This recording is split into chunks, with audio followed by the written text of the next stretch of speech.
बड़े प्यार से अपने आप को मन में सांत्वना दीजिए और उन्हीं प्रश्नों को अलविदा कह के आगे बढ़ जाइए। रुकना नहीं है, क्योंकि अगर आप 2 मिनट अपना खर्च कर दिए और आपसे वो प्रश्न भी सॉल्व नहीं हुआ तो उसके 2 घाटे होंगे।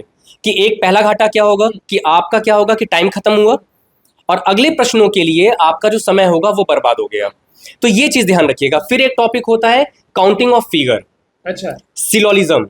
तो 5 और 1 6 और उसके बाद फॉर्मेशन ऑफ फिगर।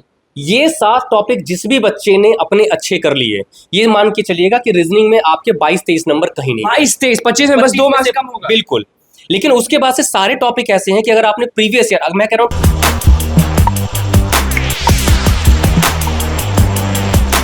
नमस्कार, मैं हूं अनुकुल तिवारी और आप वॉइस हब देख रहे हैं। देखिए, आप सब जानते हैं कि हम पटना हो या दिल्ली हो, स्टूडेंट्स का मुद्दा ना रगड़ कर उठाते हैं। और आप ये भी जानते हैं कि सीजीएल का जो एग्जाम है ना, बस कुछ दिन में होने वाला है। तो हम पहुंच गए दिल्ली और दिल्ली में हमें रीजनिंग मास्टर शशांक सर मिल गए, हमारे बगल में बैठे हुए। जानेंगे कि सीजीएल में जो भी स्टूडेंट्स भाग ले रहे हैं उनको कितना मेहनत करना है, क्योंकि लास्ट मोमेंट पे ना सब लोग कंफ्यूजन में आ जाते हैं कि किसका सेट मारे। ये टीचर का भी पढ़ रहे हैं, वो टीचर का भी पढ़ रहे हैं, किसका सेट ज्यादा मजबूत है, क्या करना है क्या नहीं करना है, कैसा जाएगा, कट ऑफ कैसा रहेगा, ये वो सब दिमाग में एकदम चलते रहता है। और सीटेट के बारे में बात भी करेंगे, लेकिन रीजनिंग के मास्टर हैं तो रीजनिंग पे ज्यादा जोर देंगे। स्वागत है सर आपका वॉइस हब पे। बहुत बहुत धन्यवाद आपका अंकुल भाई। और जी, सबसे पहली बात तो पटना से आप दिल्ली स्पेशल छात्रों के लिए आए हैं, तो उसके लिए बहुत बहुत धन्यवाद आपका कि आप जो छात्र संगठन के लिए ये जो कर रहे हैं ये किसी भी क्रांति से कम नहीं है। और जो आप पटना हो या दिल्ली हो, जहाँ के भी अच्छे शिक्षक हैं उनको जो जोड़ करके आप जो विद्यार्थियों को लाभ दे रहे हैं, इससे बड़ा धर्म और इससे बड़ा युद्ध कुछ नहीं हो सकता। जो आप ये कर्म कर रहे हैं, भगवान इसमें आपको काफी आगे बढ़ाए और आपके साथ हम जुड़े रहे हैं, जिससे हम छात्रों का और भी ज्यादा फायदा कर सकें। सीजीएल का एग्जाम है, आप अच्छे से जानते हैं, रीजनिंग पढ़ाते हैं, आप मास्टर हैं उसके, तो कुछ कहना नहीं चाहेंगे, कुछ बताना नहीं चाहेंगे लोगों को, स्टूडेंट को सीजीएल? नहीं, बिल्कुल। देखिए, सबसे पहले तो सभी छात्रों को शुभकामनाएं और बिल्कुल घबराना नहीं है। अगर आपने पढ़ाई साल भर करी है तो भी आपको घबराने की ज़रूरत नहीं है, और नहीं करी है तो भी घबराने की ज़रूरत नहीं है।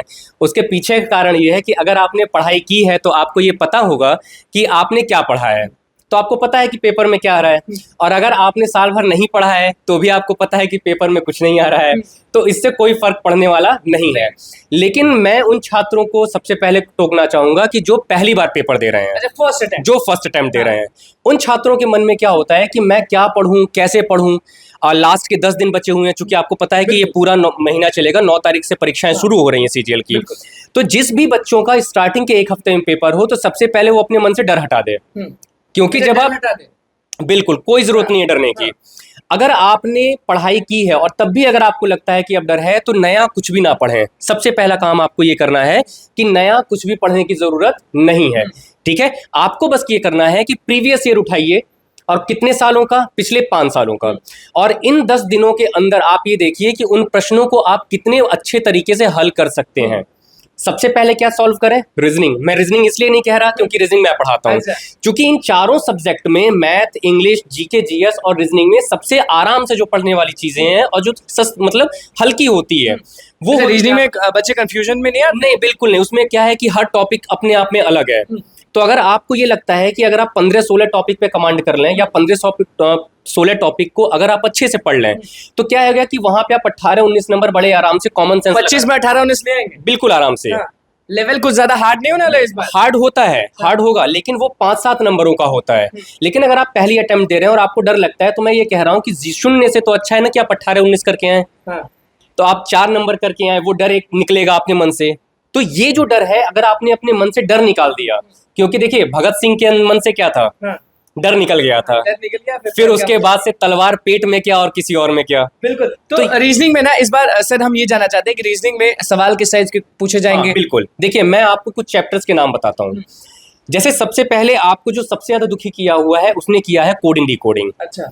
अब कोडिंग डिकोडिंग का जो चैप्टर है, उसमें क्या है कि थोड़ा सा क्वेश्चन कभी कभी लेंदी पूछता है, कभी कभी ट्रिकी पूछता है।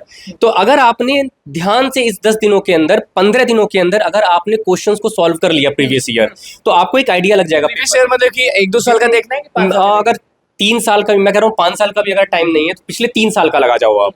सिर्फ 3 साल का। उसके बाद से दूसरा काम क्या करना है आपको, उसके बाद से आपको लगानी है एनालॉगी क्लासिफिकेशन। 3 चैप्टर ये हो गए। अब एनालॉगी क्लासिफिकेशन में भी आपको क्या लगानी है, इसमें एक टाइप आता है नंबर एनालॉगी और इसी में एक और आता है नंबर क्लासिफिकेशन। आप ये मान के चलिए कि इन टॉपिक से, इन्हीं 2 टाइप से आपके कम से कम नहीं तो 4 के क्वेश्चंस के आसपास बन जाते हैं।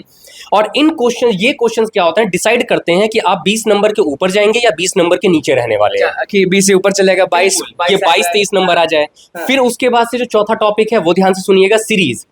अब यही जो है टॉपिक, ये जो 4 टॉपिक हैं, यही आपको डिसाइडिंग फैक्टर होते हैं।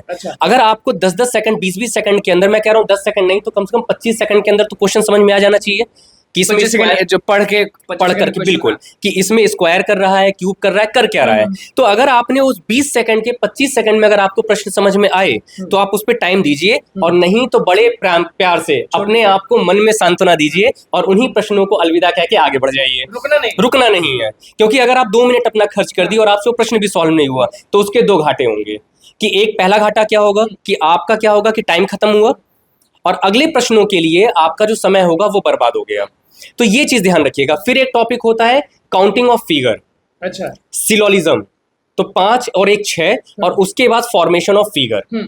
ये 7 टॉपिक जिस भी बच्चे ने अपने अच्छे कर लिए, ये मान के चलिएगा कि रीजनिंग में आपके 22-23 नंबर कहीं नहीं। 22-23, 25 में बस 2 मार्क्स कम होगा। बिल्कुल। लेकिन उसके बाद से सारे टॉपिक ऐसे हैं कि अगर आपने प्रीवियस ईयर, मैं कह रहा हूँ टाइम नहीं, आपने नहीं पढ़ा कोई बात नहीं, लेकिन अगर आपने इतना संयोजित कर लिया इन 10-15 दिनों में, तो आप ये मान के चलिए कि आपके 17-18 कहीं नहीं गए। और अगर आपने इन सारे चैप्टर्स पे फोकस कर लिया तो 22-23 नंबर आपके कहीं नहीं गए। जीके जीएस में क्या पढ़ना है क्या नहीं पढ़ना? देखिए, जीके जीएस का ऐसा है कि उसमें स्टैटिक का पार्ट थोड़ा सा आजकल वेटेज ज्यादा है। तो स्टैटिक वाले में क्या करना है आपको, देखिए अगर टाइम ज्यादा है, जैसे मान लीजिए आपने ये अटेम्प्ट दिया, आपका सिलेक्शन नहीं हुआ, तो मैं सबसे पहले बच्चों से यही कहता हूँ, वो ऑफलाइन बच्चे हो मेरे या ऑनलाइन, कि सबसे पहले आप एनसीईआरटी कवर करो। एनसीईआरटी जी, जैसे क्या है कि अगर मुझे ये मालूम है कि मेरे गांव का इतिहास क्या है, तो मेरे गांव के इतिहास के बारे में फिर मेरे खेत मेड़ किसी की भी बात करेंगे आप, तो मैं बता सकता हूँ कि ये मेरे बाबा के पापा का था, परदादा का था। वरना अगर मैं 4 नाम रट के चला जाऊं तो वहां पे खेत के मेड़ पे खड़ा होकर कोई भी मुझे घुमा देगा कि ये मेड़ तुम्हारी नहीं, ये तुम्हारी है। तो इतिहास भी वही कहता है कि जब इतिहास में आपको एक क्रमबद्ध तरीका याद हो जाएगा ना, तो आपसे कुछ भी कोई पूछे तो उसके बाद से वो राजधानी के बारे में पूछे, पटना के बारे में पूछे, दिल्ली के बारे में, लखनऊ के बारे में, आप सबको बता देंगे। अच्छा, ये कितना मार्क्स लाना पड़ेगा सर कि सेफ महसूस रहे? होता ना कि हर बार चेंजेस होते हैं, कट ऑफ चेंजेस रहते हैं, तो इस बार जो सीजीएल का परीक्षा हो रहा है 9 तारीख से, उसमें कितना मार्क्स मेल कैंडिडेट्स लाएंगे तो सेफ है, कितना मार्क्स फीमेल कैंडिडेट्स लाएंगे तो सेफ है आपके हिसाब? देखिए, अगर मैं अपनी आपको आकलन बताऊं तो पहली चीज तो ये कि मैं सबको ये कहता हूं कि अगर कोई कैटेगरी का भी बच्चा है, या मेल हो या जनरल हो, ओबीसी हो, एससी एसटी हो या ईडब्ल्यूएस हो, महिला हो या पुरुष हो, बच्चा छात्र हो या छात्राएं हो, आपका पहला काम ये है कि आप सबसे पहले ये करें कि उनमें जितने भी नंबर हैं, आप ये मत देखिए कि पिछली कट ऑफ कितनी थी, वो नहीं देखना, वो मत देखिए। क्योंकि अगर आप कट ऑफ देखते हैं ना तो उसमें फिर आप ट्रैप हो जाते हैं। आप पिछला वाला गया था, पिछला वाला इतना गया था तो हो सकता है इस बार इतना रह जाए, तो उसके हिसाब से तैयारी करनी है। नहीं, हमें तैयारी ये करनी है कि हमारा वीक पॉइंट क्या है, हमारा स्ट्रॉन्ग पॉइंट क्या है। तो हम ये बोलते हैं कट ऑफ को बिल्कुल मत ध्यान दीजिए आप, और आप ये देखिए कि क्या आप 70 प्रश्नों के आसपास सही कर पाते हैं कि नहीं। तो 70 अगर 70 के ऊपर चले जाते हैं तो बहुत अच्छा। भाई 23 तो आप ऐसे दे रीजनिंग का। बिल्कुल। तो आपको ये करना है कि आप हमेशा सेफ जोन लेके चलिए। मैं ये कह रहा हूँ कि मान लीजिए एक शिफ्ट में आपका पेपर इजी आ गया, लेकिन बाकी शिफ्टों में पेपर टफ आ गया, तो क्या होगा? जब नॉर्मलाइजेशन होती है तो उसमें वो बच्चा जो कट ऑफ को ध्यान में रख करके तैयारी कर रहा है वो मात खाता जा रहा है, वो मेरिट के क्या हो गया, बाहर हो गया। और आपको पता होगा कि सीजीएल का जो पेपर है वो क्वालिफाइंग नेचर का है। तो हम ये क्यों सोचे हैं कि मुझे सिर्फ और सिर्फ 60 क्वेश्चन करके आना है, मेरी प्री निकल जाए।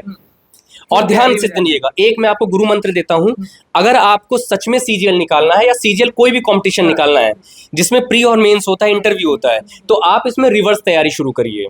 क्या पहले इंटरव्यू तैयारी? पहले आप अपनी पर्सनालिटी तैयार करिए। अच्छा। जैसे मान लीजिए आप कोई बच्चा आईएएस की तैयारी करता है, तो आप मिलते होंगे कभी कभी, तो ऐसा लगता है कि कांस्टेबल के लायक नहीं है। ये होता है कि नहीं होता है? तो सबसे पहले आपको अपनी पर्सनालिटी चेंज करनी है कि मान लीजिए मुझे बिहार दरोगा में सफलता लेनी है और मेरी हरकतें कांस्टेबल वाली है कि केले के ठेले पे मैं लड़ रहा हूँ, ऐसा तो कांस्टेबल भी नहीं करता। तो क्या वह बच्चा मानसिक रूप से तैयार है? नहीं है। तो मेरे कहने का मतलब यह है कि जब आप मेंस को भी ध्यान में रख लेते हैं तो प्री तो आपका वैसे ही निकल गया।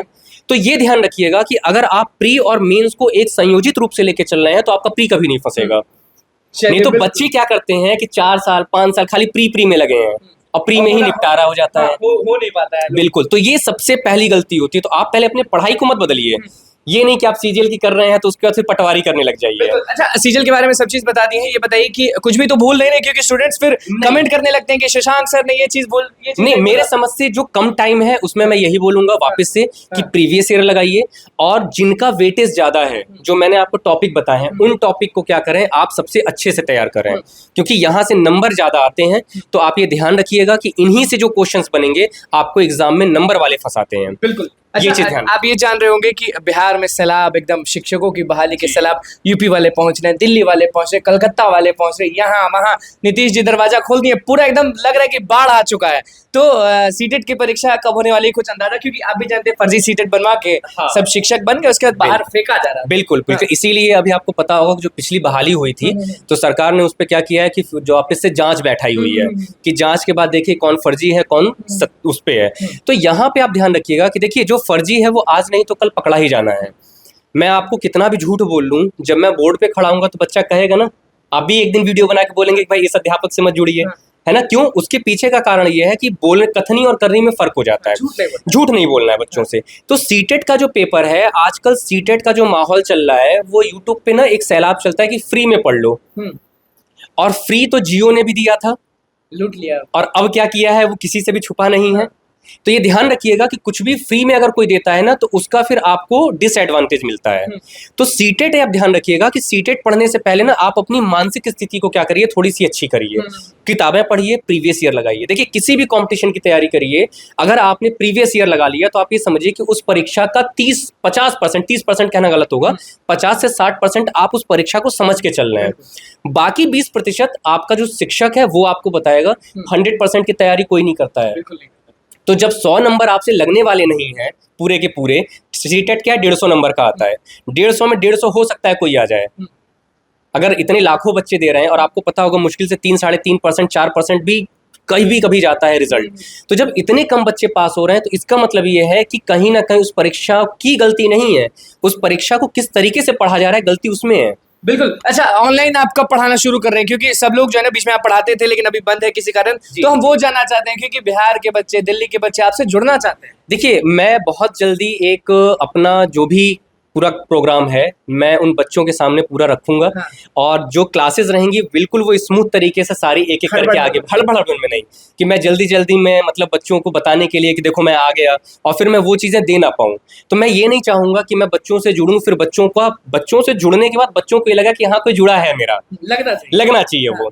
तो ये चीज़ है हमारी कि मतलब हम उसी पे काम कर रहे हैं कि जल्द से जल्द जो भी ऑनलाइन आएंगे हम तो बच्चों के साथ लगे रहेंगे, और सीटेट में खास तौर से कि जो वहाँ पे 3% 4% रिजल्ट बन रहा है, तो हमारा टारगेट ये रहेगा कि हम कम चीज़ों में, मिनिमम रिसोर्सेज में उन बच्चों को मैक्सिमम रिजल्ट दें। बिल्कुल। तो ये चीज़ है सबसे ज़्यादा। हमारे साथ गुरु थे, आप जान गए, रीजनिंग के गुरु, रीजनिंग मास्टर शशांक सर मौजूद थे, और किस तरह से सीजीएल के बारे में एक एक चीज बताएं। और अब टेंशन क्या लेना है, पहले ही 23 मार्क्स दे दिए और उसके बाद सब विषयों पर बोले हैं, और उसके बाद क्या करना है क्या नहीं करना है सब चीज बताया। लेकिन देखिए सीजीएल का जब एग्जाम होगा ना उसके बाद अगर हम पटना में भी रहेंगे ना तो इनसे फोन कॉल पे इंटरव्यू लेंगे, लेकिन लेंगे जरूर, क्योंकि सीजीएल के बहुत बच्चे जो धीरे धीरे इस चैनल से जुड़ रहे हैं उनको बताना हमारा फर्ज है कि क्या करना है क्या नहीं करना। और सीटेट के बारे में भी सर ने बता ही दिया कि क्या होगा, तो बस अब क्या करना है, सर ने जो बोला वो करिए, उसके बाद मार्क्स लाइए, रीजनिंग में दबा कर और क्या। तो बस हमारे चैनल को सब्सक्राइब करें, लाइक करें। धन्यवाद।